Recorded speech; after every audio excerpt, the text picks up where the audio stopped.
বছৰটোৰ কেৱল এটা দিনতেই মাত্ৰ পৰিৱেশৰ চিন্তা আমি কিয় কৰোঁ? নমস্কাৰ, মই দেৱৰ্ষি গৌতম। আজিৰ পৰিৱেশ সম্পৰ্কীয় এই ভিডিঅ'টোৰ মাজলৈ আপোনালোক সকলোকে স্বাগতম জনাইছোঁ। আজিৰ এই ভিডিঅ'টোৰ যি মূল বিষয়বস্তু, সেই বিষয়বস্তুখিনি আমালৈ লিখি পঠিয়াইছে অসমৰ এগৰাকী জনপ্ৰিয় আৰু উদীয়মান লেখিকা পিয়াশ্ৰী নেওগে। এই চেগতে আমি পিয়াশ্ৰী নেওগক আন্তৰিক ধন্যবাদ জ্ঞাপন কৰিছোঁ। আজিৰ এই ভিডিঅ'টো চোৱাৰ পিছত আপোনালোকৰ যি মতামত, সেই মতামত আমাক কমেণ্ট বক্সত জনাবলৈ নাপাহৰিব। বৰ্তমান সময়ত আমি দেখিবলৈ পাওঁ যে বিশ্ব পৰিৱেশ দিৱস অৰ্থাৎ 5 জুনৰ দিনটো বিশ্ব পৰিৱেশ দিৱস হিচাপে পালন কৰা হয় আৰু সেই দিনটোতে বিভিন্ন ঠাইত দেশৰ বা বিশ্বৰ প্ৰায় প্ৰতিটো প্ৰান্ততে প্ৰায় সকলো লোকে গছপুলি ৰোপণ কৰি নিজৰ একপি ফটো সামাজিক মাধ্যমত প্ৰচাৰ কৰে। আচলতে এইখিনিতে আটাইতকৈ ডাঙৰ প্ৰশ্নটো হৈছে যিসকল লোকে সামাজিক মাধ্যমত গছপুলি ৰোপণ কৰা যি ফটো প্ৰচাৰ কৰে, সেই লোকসকলে বছৰৰ বাকী দিনকেইটাত পৰিৱেশৰ বিষয়ে অকমান হলেও চিন্তা কৰেনে? বছৰটোত কেৱল মাত্ৰ এদিনেই পৰিৱেশৰ চিন্তা কৰিলে আমাৰ যি পৰিৱেশ, সেই পৰিৱেশ সুস্থ হৈ থাকিব। আজি এই সকলোবোৰ প্ৰশ্নৰ উত্তৰ বিচাৰি আজিৰ এই বিষয়টো আমি খুব সুন্দৰভাৱে বিশ্লেষণ কৰিবলৈ চেষ্টা কৰিম। আশা ৰাখিম আপোনালোকে এই বিষয়টো ভাল পাব আৰু আপোনালোকে আমাৰ এই বিষয়টোৰ যি বিশ্লেষণ, সেই বিশ্লেষণ চাই কেনে পায় সেয়া আমাক কমেণ্ট বক্সত জনাব। সমগ্ৰ পৃথিৱীতে বিজ্ঞান আৰু প্ৰযুক্তিবিদ্যাৰ যি প্ৰয়োগৰ সেয়া যথেষ্ট বৃদ্ধি পোৱা আমি দেখিবলৈ পাইছো। নিশ্চিতভাৱে সময়ৰ লগে লগে মানুহেও সেই সময়ৰ যি আহ্বানক নেওচি কেতিয়াও পাৰ হৈ যাব নোৱাৰে। সময়ৰ সৈতে খোজ দি নিজৰ জীৱন আগবঢ়াই লৈ যাব। সময়ৰ সেই আহ্বানৰ প্ৰতি লক্ষ্য ৰাখি সমগ্ৰ বিশ্বই বিজ্ঞান আৰু প্ৰযুক্তিবিদ্যাৰ সহায়ত বিভিন্ন দিশত আগবাঢ়ি যাবলৈ সক্ষম হৈছে। কিন্তু এই বিজ্ঞান আৰু প্ৰযুক্তিবিদ্যাৰ যি ব্যৱহাৰ, সেই ব্যৱহাৰৰ ফলত প্ৰকৃতিৰ যি অনিষ্ট হৈছে, প্ৰকৃতি যি ধৰণে ক্ষতিগ্ৰস্ত হৈছে, তেনেধৰণে যদি ক্ষতিগ্ৰস্ত হৈ থাকে তেনেহলে পৃথিৱীত মানুহ অথবা জীৱকুল জীয়াই থকাৰ যি পৰিৱেশ সেয়া সদায় অটুট থাকিবনে? সেইটো কিন্তু আজিৰ আটাইতকৈ ডাঙৰ প্ৰশ্ন।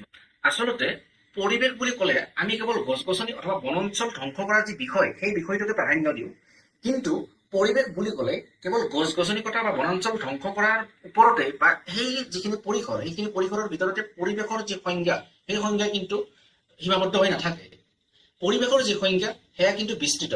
বায়ু, পানী, মাটি, বনাঞ্চল আদি সকলোবোৰক মিলাই পেলাই যি পৰিৱেশ, সেই পৰিৱেশ আচলতে গঠিত হয়। যদি আমি সদায় সুস্থ হৈ থাকিব লাগে তেনেহলে আমাৰ চৌপাশৰ পৰিৱেশ সুস্থ হৈ থাকিব লাগিব, শুদ্ধ হৈ থাকিব লাগিব, তেতিয়াহে আমি সুস্থ হৈ থাকিব পাৰিম। পোনপ্ৰথমে আমি আহোঁ বৰ্তমান বিজ্ঞান আৰু প্ৰযুক্তিবিদ্যাৰ ফলত পৃথিৱীৰ প্ৰায় প্ৰতিটো প্ৰান্ততে উদ্যোগীকৰণৰ যি ধামখুমীয়া, সেই ধামখুমীয়া কিন্তু যথেষ্ট বৃদ্ধি পাইছে। উদ্যোগীকৰণৰ ধামখুমীয়াৰ ফলত সমগ্ৰ পৃথিৱীতে বিস্তৃত হাৰত যি বনাঞ্চল ধ্বংস, সেই বনাঞ্চল ধ্বংস আৰম্ভ হৈ গৈছে। ইতিমধ্যেই বিভিন্ন অঞ্চলত, বিভিন্ন ঠাইত সেই বনাঞ্চল ধ্বংস কৰাৰ যি প্ৰক্ৰিয়া, সেই প্ৰক্ৰিয়া আমি বিভিন্ন ধৰণে বিভিন্ন মাধ্যমৰ জৰিয়তে আমি দেখিবলৈ পাওঁ, খবৰ লাভ কৰোঁ। যদি সেই ধৰণে বনাঞ্চলসমূহ ধ্বংস হৈ থাকে তেনেহলে প্ৰকৃতিৰ যি ভাৰসাম্য, সেই ভাৰসাম্য সঁচাকৈ অটুট থাকিব। কেৱল বনাঞ্চল ধ্বংস কৰাৰ কথাটোত সীমাবদ্ধ ৰাখিলে নহব। বনাঞ্চলৰ সমান্তৰালকৈ আজিৰ আমাৰ দৈনন্দিন যি কৰ্ম, দৈনন্দিন যি কাম কাজ, সেই কাম কাজত আমি কিমান সংখ্যক প্লাষ্টিক ব্যৱহাৰ কৰোঁ, সেই বিষয়টোও কিন্তু অতি গুৰুত্বপূৰ্ণ। প্লাষ্টিক ব্যৱহাৰেও কিন্তু পৰিৱেশত যথেষ্ট ক্ষতি কৰে। প্লাষ্টিক ব্যৱহাৰৰ ফলত যি কৃষিভূমিসমূহ থাকে, সেই কৃষিভূমিসমূহ কৃষি কৰ্ম কৰাৰ বাবে অনুপযোগী হৈ পৰে। ইয়াৰ উপৰিও আমাৰ দেশত বিশেষকে জনসংখ্যা যথেষ্ট পৰিমাণে বৃদ্ধি পাইছে। জনসংখ্যা বৃদ্ধি পোৱাৰ ফলত যি ভূমিৰ সংখ্যা, যি মাটিৰ সংখ্যা, সেয়া লাহে লাহে হ্ৰাস হৈ আহিছে। যি নিৰ্দিষ্ট ভূমি আছে, যি নিৰ্দিষ্ট কৃষিক্ষেত্ৰ আছে, সেই নিৰ্দিষ্ট কৃষিক্ষেত্ৰতেই বৃহৎ পৰিসৰৰ যি জনসংখ্যা আমাৰ দেশৰ, সেই জনসংখ্যাৰ বাবে যি কৃষিকৰ্ম, সেই কৃষিকৰ্ম কৰিবলৈ খেতিয়কসকল বাধ্য হৈ পৰিছে। যাৰ ফলত সেই নিৰ্দিষ্ট কৃষিক্ষেত্ৰৰ বা নিৰ্দিষ্ট কৃষিভূমিত অধিক ফচল উৎপাদন কৰাৰ বাবে বিভিন্ন ধৰণৰ সাৰ, ৰাসায়নিক দ্ৰব্য প্ৰয়োগ কৰা হয় আৰু সেই সাৰ অথবা ৰাসায়নিক দ্ৰব্যসমূহ প্ৰয়োগ কৰাৰ ফলত তেনেধৰণৰ কৃষিভূমিসমূহ বিনষ্ট হয়। আচলতে বিনষ্ট বুলি ক'লে ভুল হ'ব, সেই কৃষিভূমিসমূহ পৰৱৰ্তী সময়ত কৃষি কৰ্মৰ বাবে অনুপযোগী হৈ পৰে।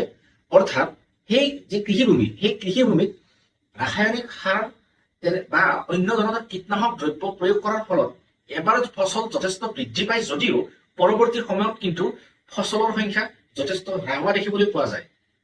বিভিন্ন সমীক্ষাৰ যি ফলাফল, সেই ফলাফললৈ যদি আমি লক্ষ্য কৰোঁ তেনেহলে দেখিবলৈ পাম যে ভাৰতৰ প্ৰায় 53% যি কৃষিভূমি সেই কৃষিভূমি কিন্তু কৃষি ক্ষেত্ৰৰ বাবে অনুপযোগী হৈ উঠিছে।